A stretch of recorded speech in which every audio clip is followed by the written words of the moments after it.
শ্রীলেখা মিত্রর নামে এফআইআর দায়ের হলো, কারণ প্রধানমন্ত্রী মোদিজির ছবি নিয়ে কুরুচিকর ছবি নিয়ে দাঁড়ানোর অভিযোগে। সেই পরিপ্রেক্ষিতে শ্রীলেখা মিত্র কি বলল আপনারা একটু শুনে নিন। কোনো দেবতা নয় কেউ, এখানে রাজতন্ত্র নয়, এটা গণতন্ত্র। ওই ভিড়ের মধ্যে দাঁড়িয়ে সবাইকে সেখানে কে পোস্টার ধরিয়ে দিয়েছে না আমি কারোর থেকে বিয়ে করেছি, মোদির হাত পা ছড়ানো ছবি।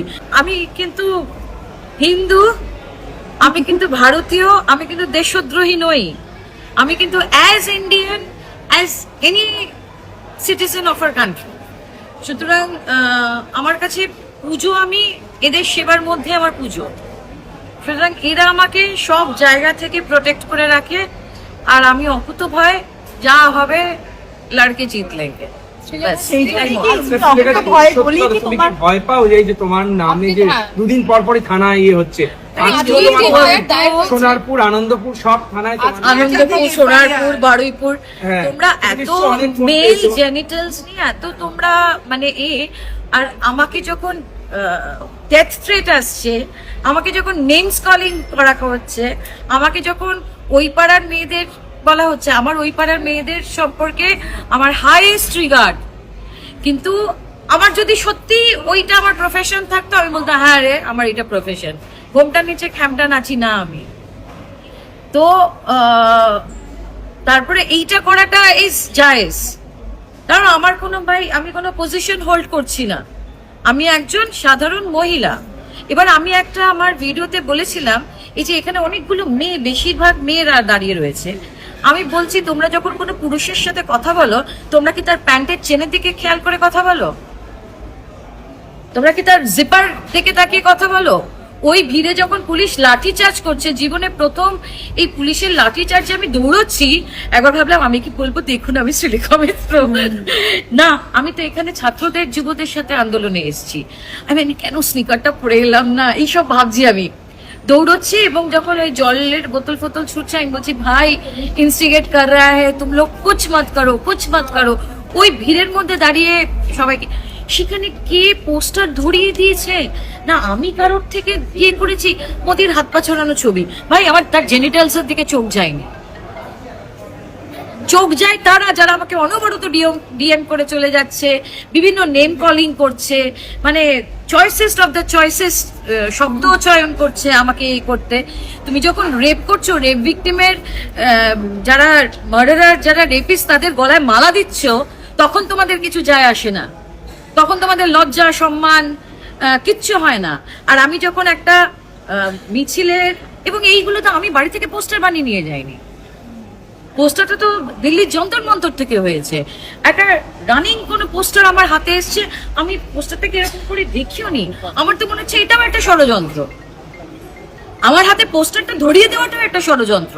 কারণ ওইভাবে যখন এই জিনিসটা চলছে, তখন দাঁড়ান ছবি তোলার আগে আমি একটু পোস্টারটা ভালো করে একটু দেখে নিই, এইটা করার মতো অবস্থা ছিল না। কারণ পেছনে তখন পুলিশের লাঠিচার্জ হচ্ছে, যখন তখন বাইট দিচ্ছে, এই করছে, তর্পিদা বাইট নিয়েছে।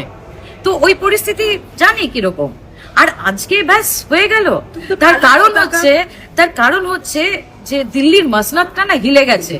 আজকে এই আরশোলার দল একটা দিল্লির এডুকেশনের মিনিস্টারকে রেজিগনেশন দিতে বাধ্য করালো। সুতরাং সব ব্যাটাকে ছেড়ে শ্রীলেখা মিত্রকে ধর। কারণ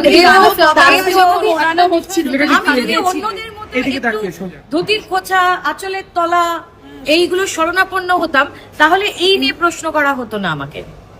তাহলে আমার নামে এটা তো একসাথে মিলে এফআইআর করছে, এটা তো পুরো একটা প্ল্যান্ড ওয়েতে আমাকে ইয়ে করার চেষ্টা।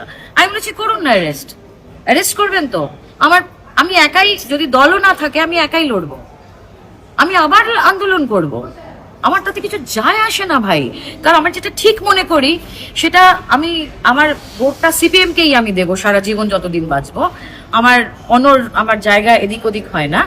কিন্তু সেখানে আমি সিপিএম এরও যখন আমাদের অভয়ার মাকে নিয়ে যখন গান বেঁধেছিল, আমি কিন্তু সেইটারও বিরোধিতা করেছিলাম।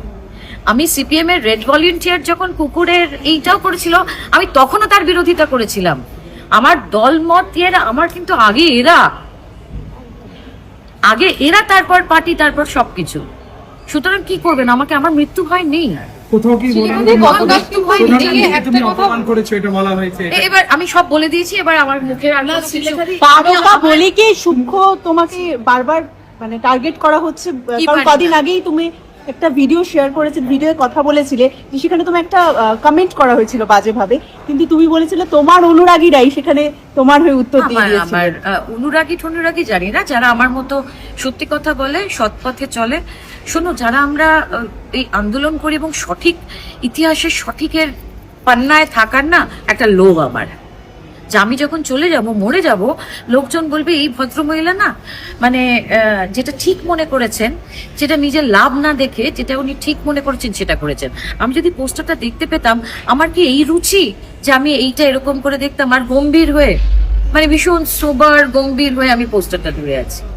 আরে আমার তো একটা জেনজি মেয়ে রয়েছে, আমার তো তার কাছে জবাবদিহি করতে হয়। সে যদি বলে মা তুমি এটা কি করে করলে, আমি তাকে কি করে বলবো?